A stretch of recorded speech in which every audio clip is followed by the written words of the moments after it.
C, test run. I was gonna ask We got one to test to make sure everything works. we're ready.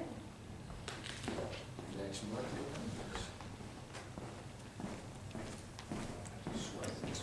There we go.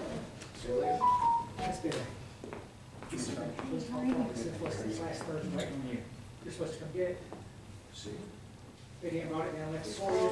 Told her to leave the police department, she left it last Thursday for us. Been sitting there all week yet. Thank you. Yes, ma'am, you told her to, so she did, so we've been having to hold on to get back, so. So let me know you had it down there, so, since Thursday. Yes, ma'am. 2015. They get it up here. So the next to the last meeting, that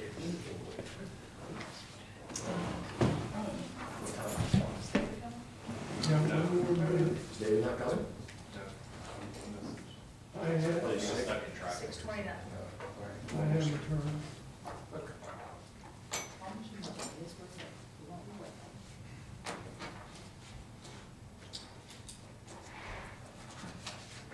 All I gotta do is get the thing from cutting out, so to say, but we're working on that too. 6:30.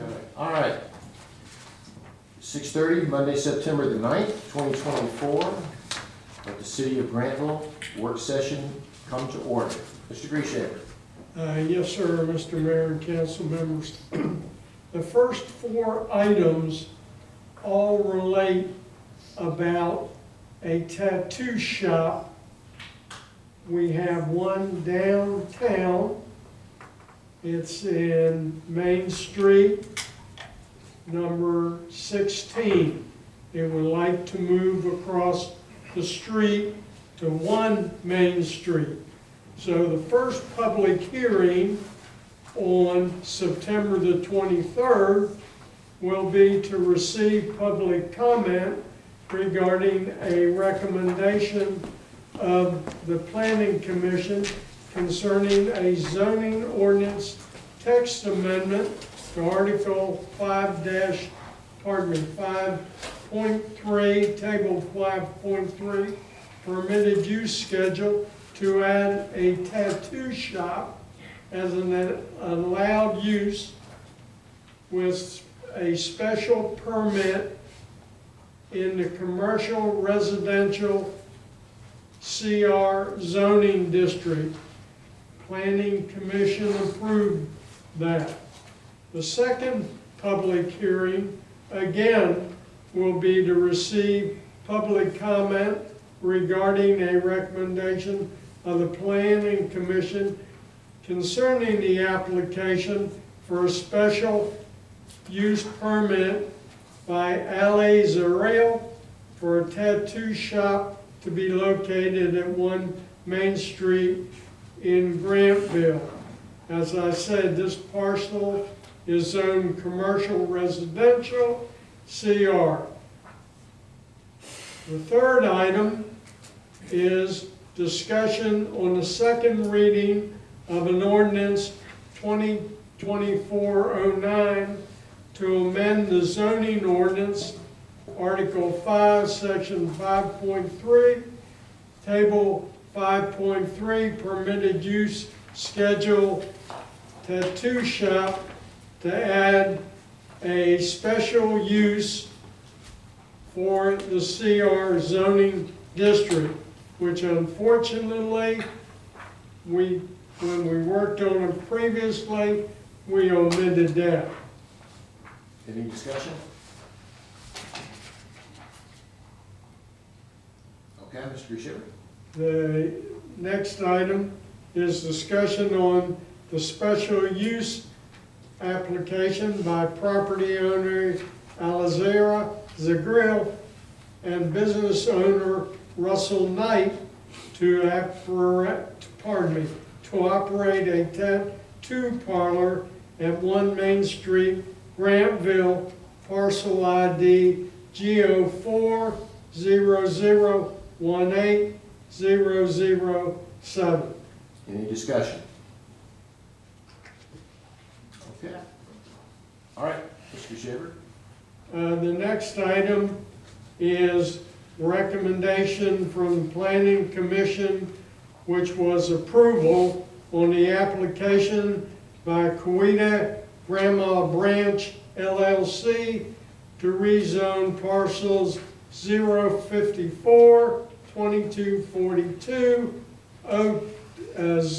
022, and G 01, 2243, 001, 96.703 acres from R20 single family residential to RS15 single family residential. The public hearing will be held on October the 28th, 2024. I would call your attention, ladies and gentlemen, to the rezoning report of August the 20th, 2024, which is included in your agenda packet if you haven't seen it previously. And I will call Mr. Ferry to come up to show us what their plans are. Sure.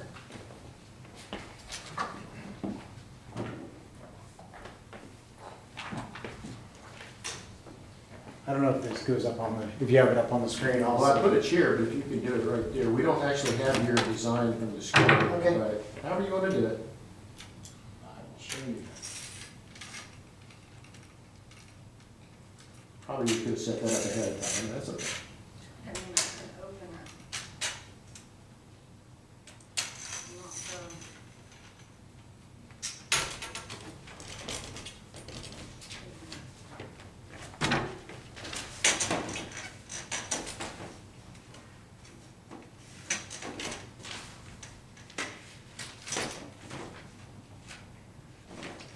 Well, level. Yes, Yeah, sir. it was close enough. Well, Close now enough. now you're not. It was the Okay. It's steady going down. How about that? There we go. Perfect. Okay. All right, thank you.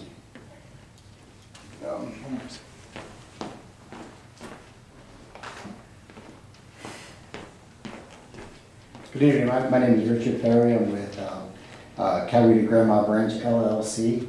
Our address is 9008 East Highway 16 in Sonoy.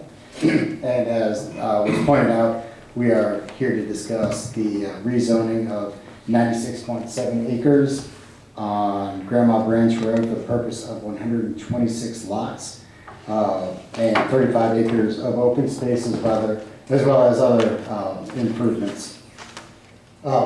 Subject property, as I stated, is 96.7 acres. It's located on Grandma Branch Road, which is right here, and it is bounded by Grantville property, property owned by the city of Grantville here. Is that correct? Yeah, the city of Grantville here, as well as two single-family subdivisions, one here and then another one to the south here. And so the first subdivision that we are adjacent to is Ivy Glen. Ivy Glen is 117 lots on approximately 62 acres. Their average density in Ivy Glen is 1.88 units per acre. Ivy Glen does not have any preserved open space. To the south is Calico Corners, and that development is 105 lots on approximately 50 acres with an average density of 2.1 units per acre. And that also, Calico Corners also does not have any preserved open space. Our proposal is Grayland Farms. This has been discussed for, gosh, many years. And if you all recall, we came back, we were here in 2023, and we got a preliminary plat approved for 113 lots under the former zoning that it was R20. And we're proposing this to go from R20 to R15 for the purpose of 126 lots and approximately 35 acres of open space. And really the difference between the plan that was proposed back in 2023 and the current plan is our ability to better utilize space. And so when you come off of Grandma Branch Road, this area here and this area here are not significantly different than what we had originally proposed. However, when you get into the meat of the project, you start seeing all the green space that is inside the subdivision. You start seeing why R15, why R15 works better for our project. Our project is cut, our property is cut through with severe topographical issues. In one case, we have a large creek that flows north and south through the property. There's also a pond over here. But this creek, when the project was first proposed years ago, before I got involved with it, the floodplain of that creek was fairly small, and you were able to work around some of the obstacles better than you can under the current ordinance and current floodplain. So I believe the newest floodplain, I think Mr. Jones said it was 2012 when the newest floodplain was enacted, and that was the Dewberry study. That it greatly enlarged the amount of floodplain through the whole area. So that pushed we didn't want to put anything in the floodplain because you try to avoid that whenever you can, and we pushed everything outside of it. So it really pinched us into areas like these that are just these huge cuts that run through the property that are just draws. There are large draws that exist in the property with unbelievable topography. And so what we're able to do is just avoid them entirely now using the R15 development. And so that's really the biggest significant improvement we were able to get on this property, is that we were able to avoid those critical areas that you run into in development. And so the previous plan, we were grading through those areas. This plan, it just eliminates those areas, it eliminates our reason to grade through those areas. The zoning ordinance requires that you look at a couple different things that are basically services that are provided by the local government. And so, as I stated, our original R20 design was for 113 lots, and we had a full set of construction drawings ready to submit when we started running into some of these problems and found out the city was actually coming up with ordinances that actually enable us to avoid these issues. So in this rezoning, we had to look at what was the difference between our approved plat of 113 lots and the proposed rezoning of 126 lots. And so that gives us 13 additional lots.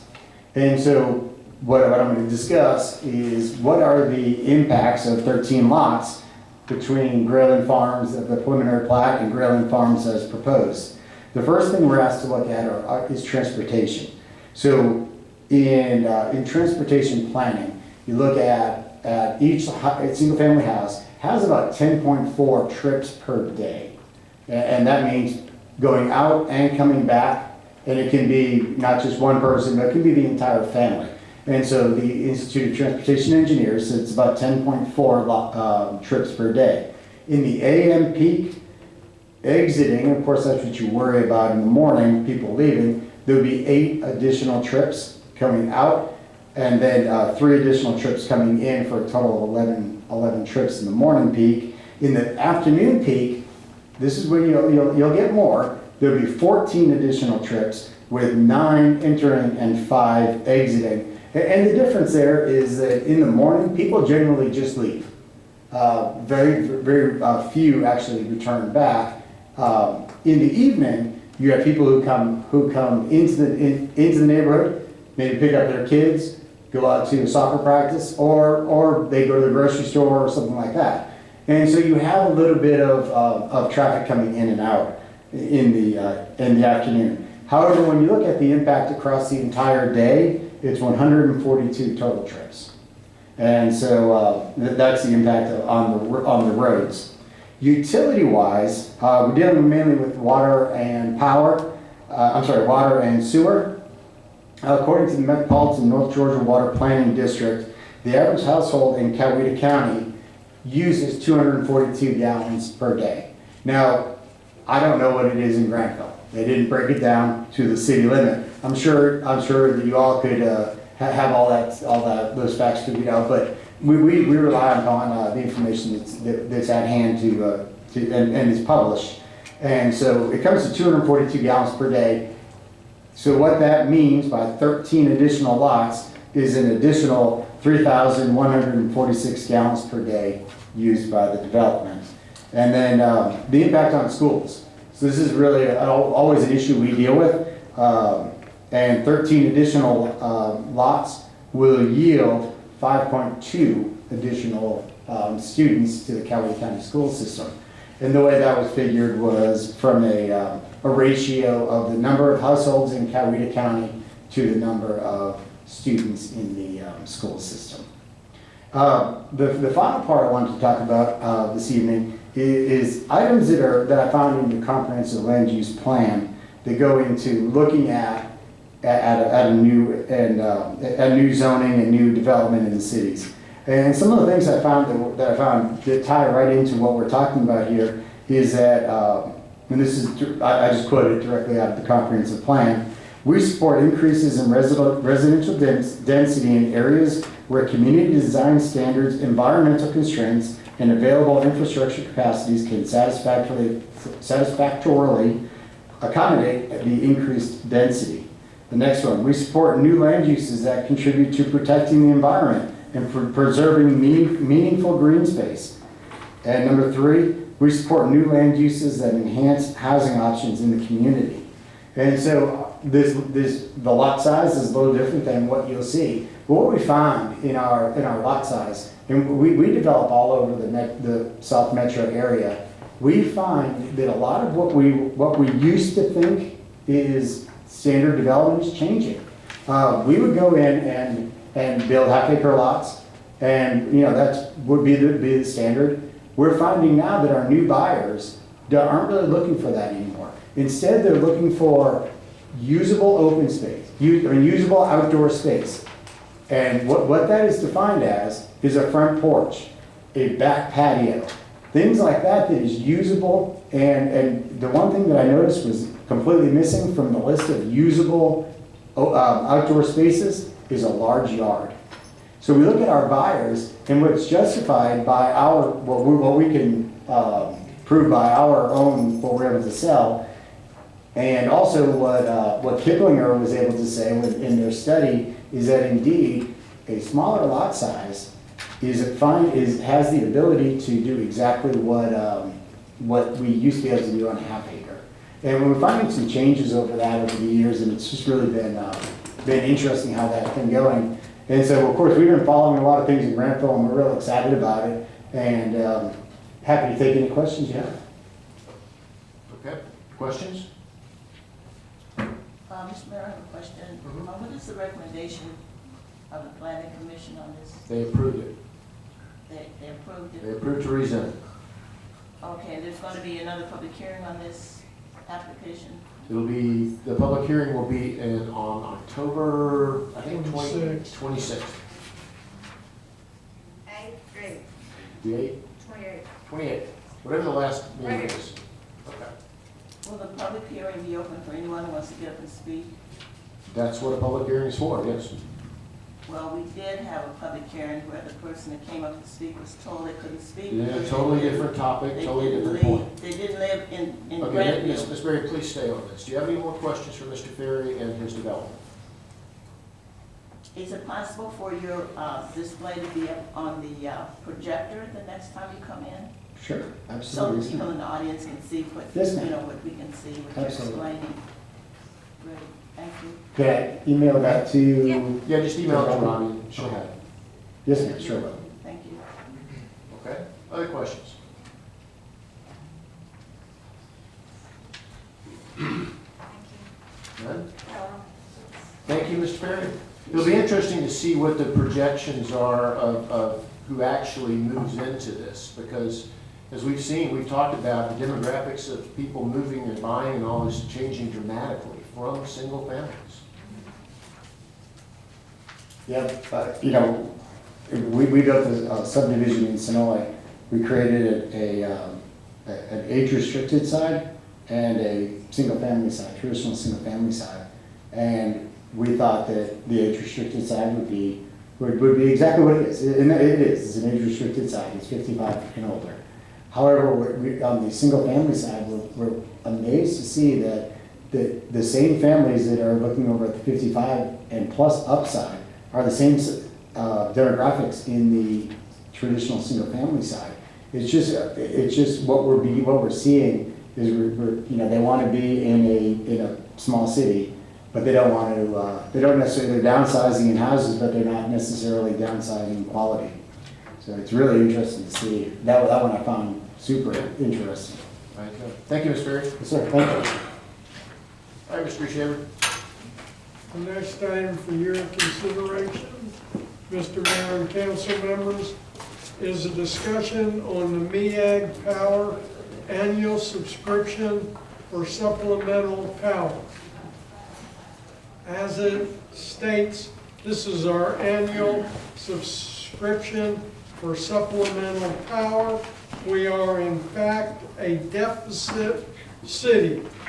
In what that means, when you take our coincident peak and you add 15% reserves, which are required by MEAG Power, we come up with a deficit of 19%.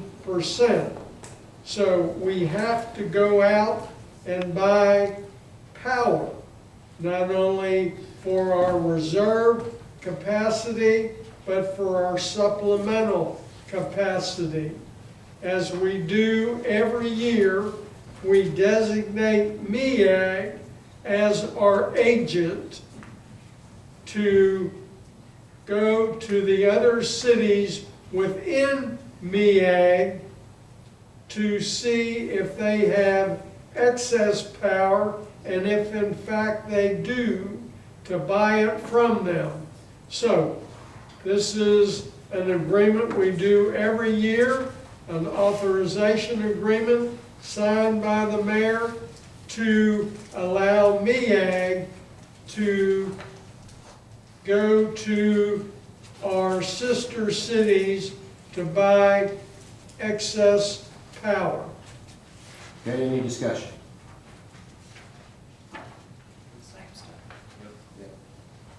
Okay, Mr. Shaver. The next item is discussion on replacing paper copies of the city council work session agenda and meeting agenda with electronic devices. In other words, we will go to tablets that everyone will have, and they will have the agenda that is on the website, and we'll have the website bookmarked for you. Click on that, it'll load the agenda and save the city money. That's the bottom line. Correct, which means we will no longer Saving money. be printing these agenda packets. I was for show going to bring my last year's stack of agenda packets, which stacks this high. But I just thought I'd keep the theater out of it tonight. One thing I want to ask, Betty Ann, you basically set me up. What was the cost of setting me up? It was about $240. $240. Okay. And that's for the case, the pen, it was everything.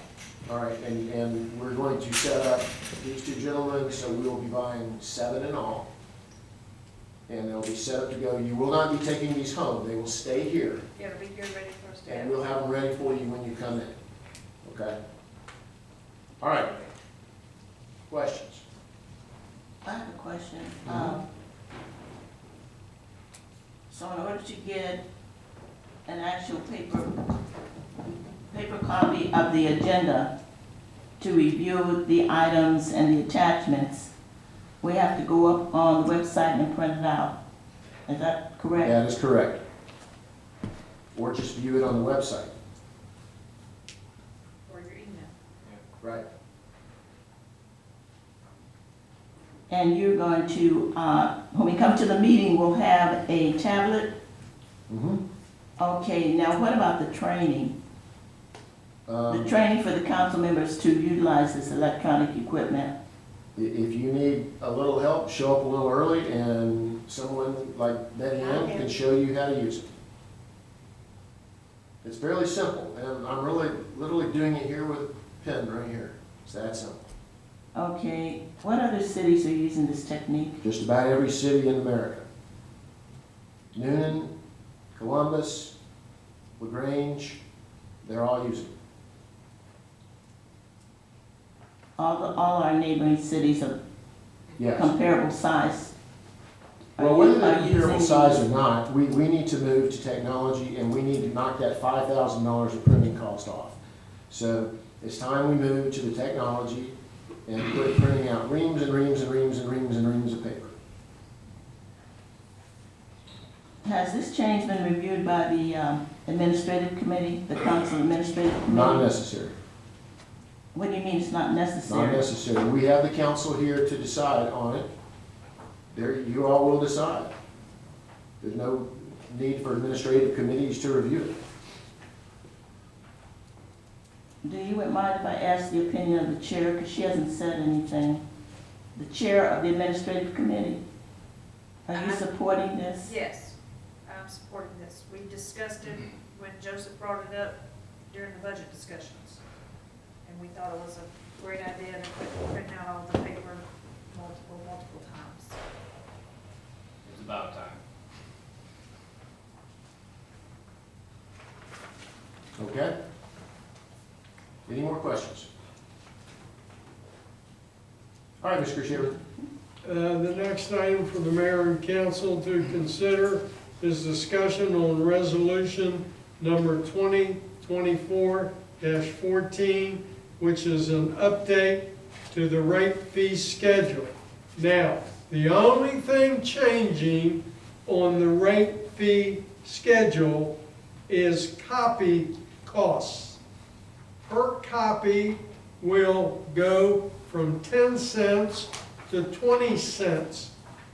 However, not for open records, which copy costs are controlled by state law.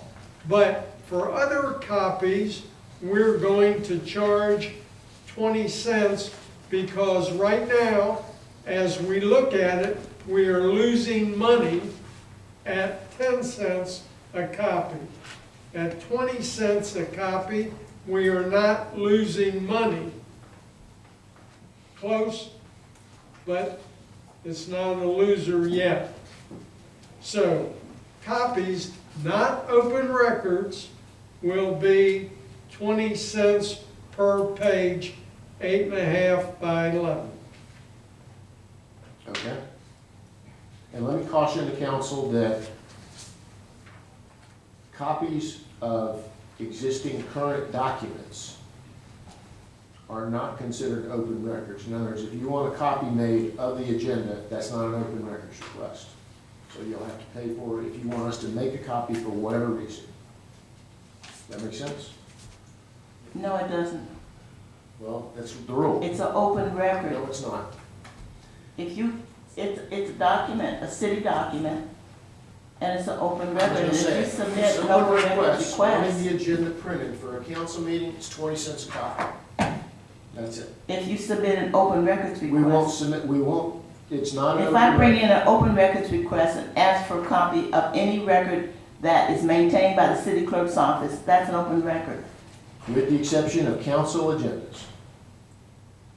If it's a council agenda and I have it on an open records request, And that's an second of open all, record. it's available online. We'll just tell you to go Well, you online. can't, the city clerk cannot tell me it's available online, go online. If I Ms. submit, Berry, you're or trying to work anybody around that us submits. trying to save money. You're trying to spend more tax dollar money. I can already see well, you it. can, you're free to save, you're We free won't to print save them. on End of money. story. But you All right. can't make your own rules that are different than what's in the state code.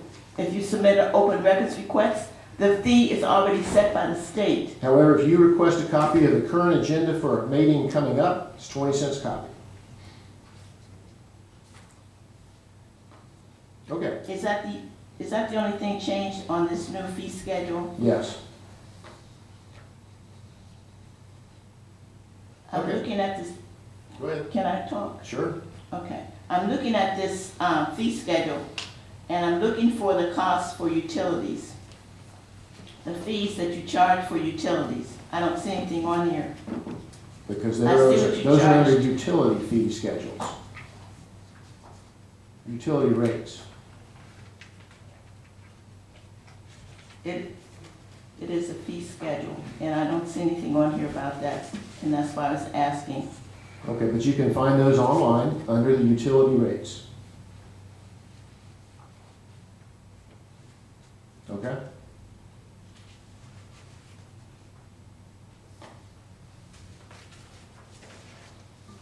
All right, Mr. Sherry. The next item for your consideration is discussion on the city manager's salary increase and cost of living allowance as of October the 2nd, 2024. There's a memorandum in your packet. I'd be happy to read it. However, I think it's self-explanatory. Bottom line, I guess, when you talk about it, is the city manager, by his employment contract, receives all the benefits of other employees. However, if it is a salary increase of any type, it has to be approved by the city council. So, although my employment contract gives it to me as a matter of right, it has to be voted on by the city council. Okay, discussion.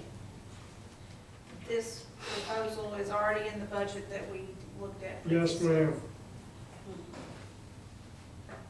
I have a question about the contract. The current contract of the city manager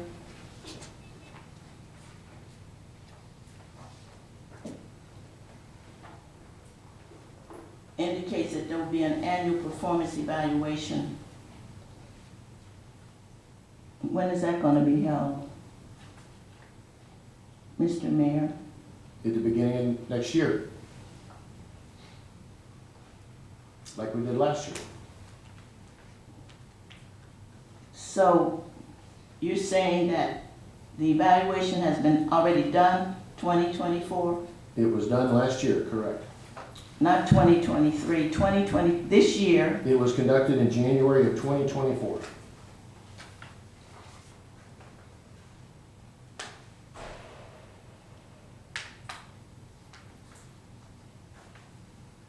And there's something that's mentioned in this, this memo.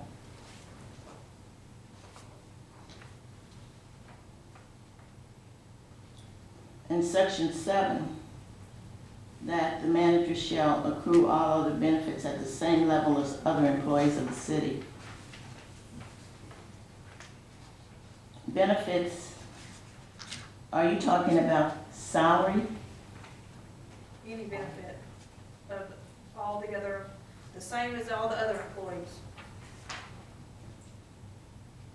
You're talking about extra compensation for like insurance and vacation and all that when you're talking about benefits, right? You're not talking about, you're listing the same increase that you gave other employees, that you recommended for other employees, Mr. City Manager.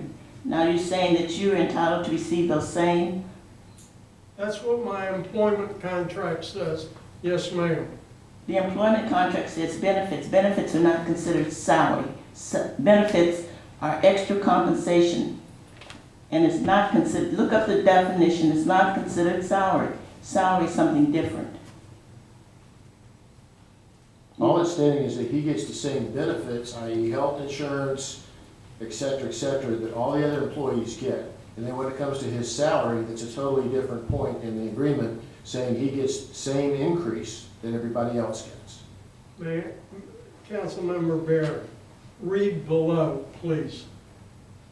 Section 6 talks about compensation. Are you talking about your contract? You're making reference to your contract, section 6? What's section 6 are No, you talking the about? memorandum. You have to read all the paragraphs to get the idea. You read section 7. Now, step down to the next paragraph, section 6, and read that. But I will tell you very quickly what it says. I can read it. I can read it. My question was regarding benefits. Okay, I think we've answered that. All right, any other questions? I have another question about this contract, Mr. Mayor. Mm-hmm. This contract makes reference to compensation for travel for a car. Mm-hmm. That the city manager shall receive a car or extra compensation each month. Which one did he choose? He has a vehicle. He has a vehicle, so he does not receive I an have a extra. vehicle as the Director of Public Works and Utilities. Since I'm on call at all times, I have a take-home vehicle, just like the Assistant Director of Public Works and Utilities has. It is not related to my duties as city manager. It's related to my duties as the Director of Public Works and Utilities. My question is whether or not you receive an allowance of $300 per month in addition to a city-owned vehicle. Do you receive an additional $300 per month? I in your- do. That's as city manager. So you get both? It says, Absolutely, that's or. true. the contract on page 9 says the city shall pay to the manager a monthly automobile allowance of $300 per month or provide the use of a city-owned vehicle for business use by the manager. That's correct. And you say you get both? Let me try and explain it again to you. One, I drive a truck as Director of Public Works and Utilities as a take-home vehicle. I get a vehicle allowance of $300 as city manager, separate and apart. When I was not the Director of Public Works and Utilities, I did not have a take-home vehicle. By taking on a dual role as Director of Public Works and Utilities, I'm saving the city the salary for the Director of Public Works and Utilities. The last one we had made over $70,000 per annum. So you receive salary as city manager, you receive salary as Director of Public Works, and any other department you receive extra salary for I and do benefits? not receive salary as the Director of Public Works and Utilities. I receive salary as the city manager. That's your only salary, is as city manager? Correct. And that includes extra duties as Director of Public Works? No. Well, who performs the duties of the Director of Public Works? I am. But what you said was extra salary. No, that is not correct. I do not get a salary as the Director of Public Works and Utilities. What if the utility company, you don't receive any extra salary for Director of Utility Company? That's correct.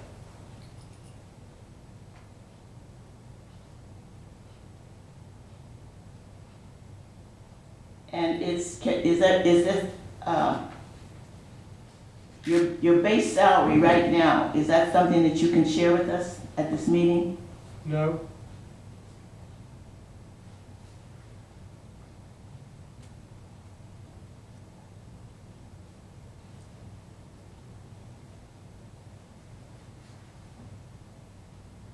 Okay. Well, I know we have 4 departments. We have administrative, we have utility, we have police, and we have streets and public works. The only department where we have a separate department head is police. So there's 3 other departments, and you're saying that you are the director of those other 3 departments, and there's no one in that slot? Correct. City manager, director of public works, director of utilities, and director of administration. Correct. And how much is that saving the city, do you know? I know approximately the salary of the Director of Public Works and Utilities. The last one we had was $71,000 But if you per add year. in benefits, it's probably around $150,000 a year. Public works and utilities, approximately 71,000 we're saving there.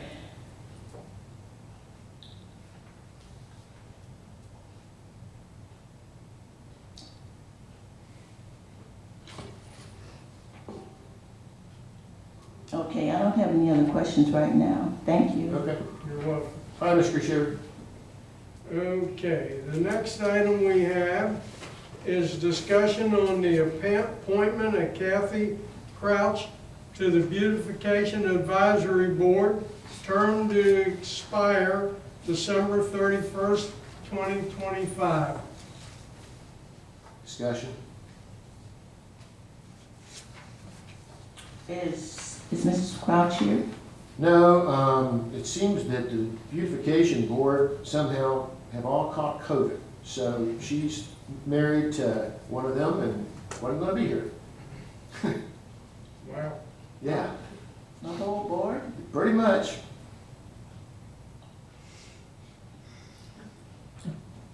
And the question I usually ask when we have an appointment on the agenda is who is recommending her appointment to this position? I think she just Looked like she self-volunteered. just filled it out for Yes. herself. For the open position. Yes.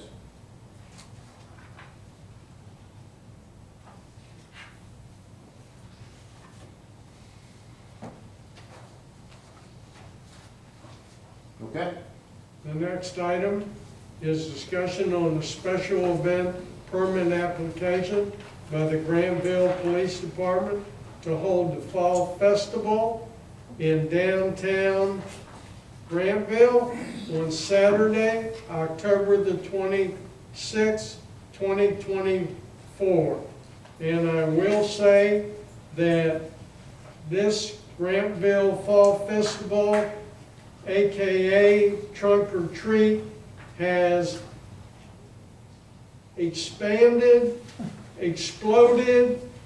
Everybody loves to come to Grantville for their fall festival. It's gotten bigger and bigger, and we thank the Grantville Police Department, Chief Whitlock, and his officers for sponsoring it.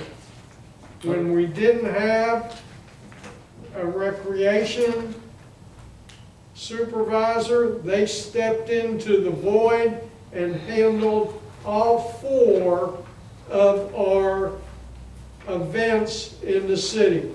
It is an example of the police department and their emphasis on community policing.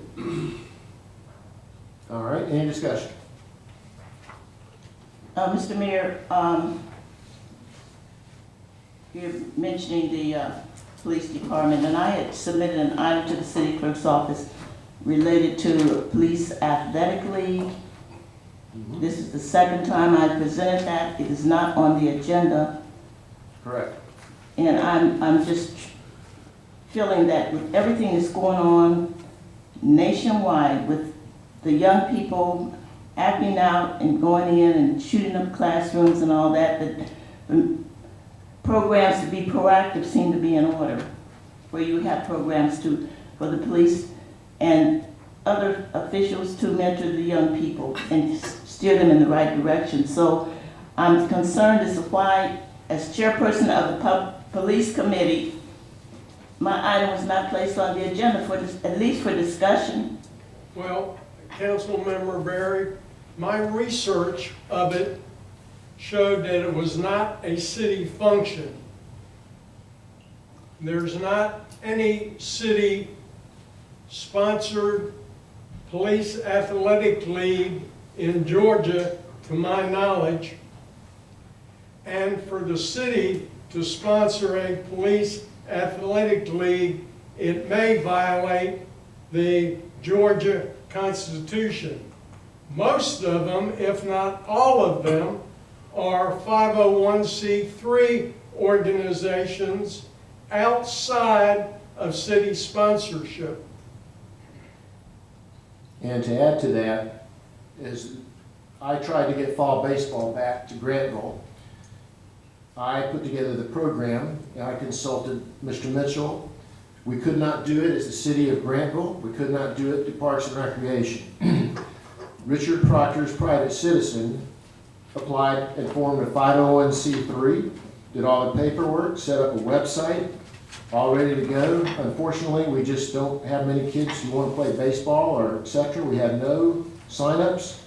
And for the sake of the city, I'll just say it, the mayor spent $1,200 out of his own pocket that's gone. So if you want to do this, you're free to set one up personally and go for it. But the city cannot sponsor this. It has to be a private 501c3. Mr. Mitchell, do you concur with that? My experience with police athletic leagues is that they are set up as a separate entity. That's correct. Correct. They're not operated by the city police department. There may be individuals associated with the police department who have, are directors or board members on the separate entity, but they are not actually operated by the department. So That's been for my us to experience even with discuss it in the council is a non sequitur because the city of Grantville can't do it. Okay? Well, my question was why it was not placed on the agenda for discussion. We're discussing it now. And Because again, it why would wasn't, it be something that's done back in an office and just ignore the request that I made to have it because there was placed no on the point in even agenda? discussing it because the city can't address it, we can't vote on it, we can't even look at it. So only items come on the agenda with all the backup that we can actually vote on. And we could have never voted on this. Well, I took the time to bring it down here and to prepare the item, and I just get totally ignored, and that's something that I feel needs to stop, because I did not get any kind of communication from the city clerk to say she smiled at me and took the item out of my hand. But then not to put it on the agenda or to get back with me or even an explanation from anyone. And I even talked to the chief to ask him, did anyone mention to you the item that was not put on the agenda? And he didn't have any explanation for it. He said nobody had talked to him. So my complaint is that I'm not being treated with regard or respect as a council member. Totally ignored and left out of the loop. Okay. That's all I have to say. Again, your item couldn't have even been discussed, and I would say to you, possibly before you put an item on the agenda like that, that you do some more research to find out what we found out and what we pretty much already knew. So it probably should have never even been brought up. Well, And frankly, I think our police do enough. A lot of them work 2 jobs. We don't need them volunteering to do anything else. Let them go home to their families, please. We need more emphasis on our youth and positive Well, programs that's for the them. job for parents. So, with the business of the evening concluded, we are adjourned.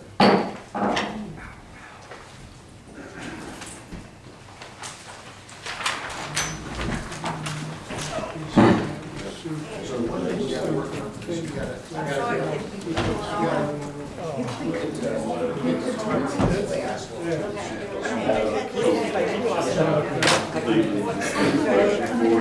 one thing we